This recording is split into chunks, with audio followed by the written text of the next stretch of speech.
Don't tell David Brooks. In 1965, I tried to organize, an artist friend of mine, since died, tried to organize national tax resistance. Well, we got somewhere, so that's taking sort of a mild risk. But in 1966, there were the stirrings of an effort to organize more serious resistance. Did you not pay your taxes? I didn't pay my taxes for years. But there is how the IRS reacted is kind of interesting. And in my case, of course they can get the money. And did they just take it out of your salary? Took it. I got a nasty letter from them from some computer. But in some cases, they randomly, as far as I could tell, they took people's houses, people went to jail, and so on. So there's a kind of a risk associated with it. But more serious was support of direct resistance, support for resistors, deserters, and so on and so forth. And that began around 1966. It became public in 1967. And that did carry potential penalties. I mean, actually, my wife, we had 3 kids. She went back to college after 17 years because we expected I'd probably end up in jail. And it came pretty close. I mean, a trial was announced in '68, which I was the main defendant. I was saved, as were others, by the Tet Offensive.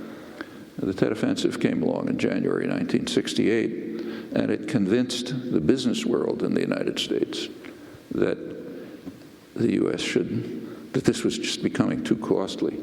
What were you charged with? The charges were conspiracy to, resist the draft or overthrow the government or something or other.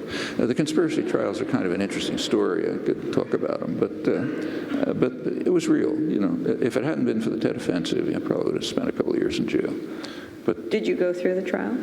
The trials were called off right after the Tet Offensive.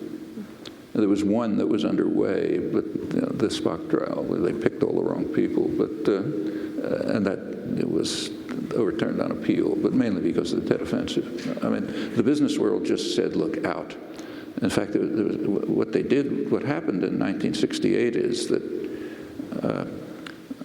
a group of so-called wise men, big shots from Wall Street and so on, went down to Washington and basically gave the president marching orders.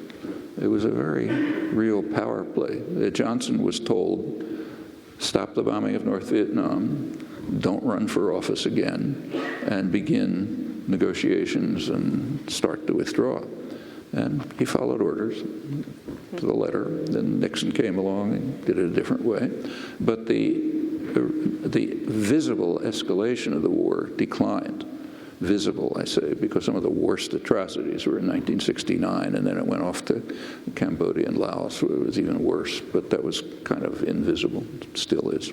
But it kind of tempered at that point, and one of the things that was done was to call off the trials, because there was an effort on the part of the government to sort of make peace, make peace with the students, and that was an interesting story, too.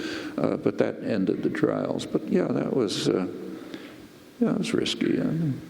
Civil disobedience it's no fun.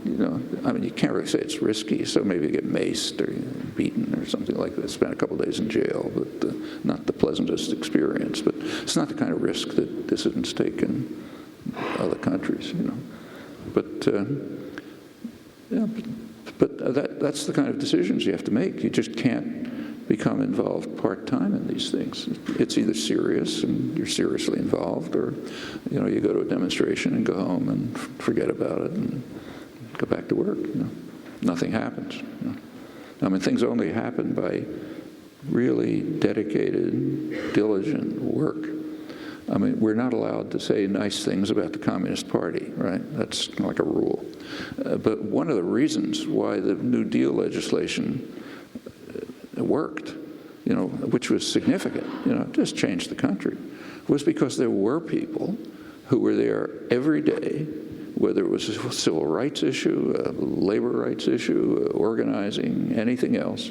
They were there, ready to turn the mimeograph machines, no internet, organized demonstrations. They had a memory. You know, the movement had a memory, which it doesn't have now. Now everyone starts over from fresh. But it had a kind of a tradition, a memory that people were always there. If you look back, it was very heavily Communist Party activists. Well, you know, that was destroyed. And it's one of the lack of such a sector of dedicated, committed people who understand that you're not going to win tomorrow.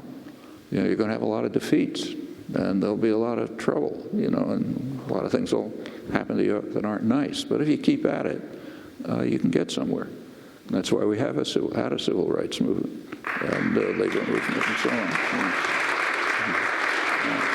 The lesson that we ought to learn, there was a split in American public opinion, very sharp split, very visible in the early 70s between elite opinion, you know, newspapers, Harvard faculty, and so on the one hand, and the general population on the other. Not the anti-war movement, the general population. In elite opinion, articulate opinion, and that you can read, so it's easy to document. The most extreme condemnation of the war was that it was a mistake which proved to be too costly. Okay, that's about as far as you can go. Among the public, about 70% in polls said it's not a mistake, it's fundamentally wrong and immoral. Okay? It's a very sharp and significant split, and I think the lesson we'll learn is to bring it to today, that say when Obama is praised for opposing the war in Iraq because he thought it was a mistake, we should recognize that to be on a par with you know, Nazi generals after Stalingrad who thought that the two-front war was a mistake. The issue isn't whether it's a mistake, it's whether it's fundamentally wrong and immoral. Well, that's the lesson that has to be drawn. That's what the public probably already understands, but we have to do something with and organize with. I'll just say one thing. There's this quote that I've been trying to find out who said it. I think back on my life over all the times I thought I went too far, and I realize now I didn't go far enough. I don't think Noam Chomsky said that.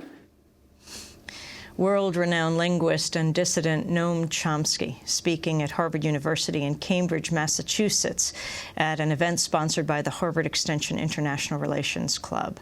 About 800 people packed Memorial Church. If you'd like a copy of today's program, you can go to our website at democracynow.org. Special thanks to Ray Boyer. Democracy Now! Is hiring an online outreach and communications manager. We're looking for an experienced online strategist to help us reach the widest possible online audience. Visit democracynow.org for more information. Democracy Now! Is produced by Mike Burke, Shru Fadokadu, Sarah Mate, Anjali Kamat, Steve Martinez, Nicole Salazar, Hani Massoud, Robbie Karen, Mike DeFilippo, Peter Curries, Miguel Noguera, our engineers. Special thanks to Becca Staley, Nick Gilla, Hugh Grant, Samantha Chambly, Jessel Noor, Vesta Godars, Julie Crosby, Karen Ranucci. I'm Amy Goodman. Thanks so much for joining us.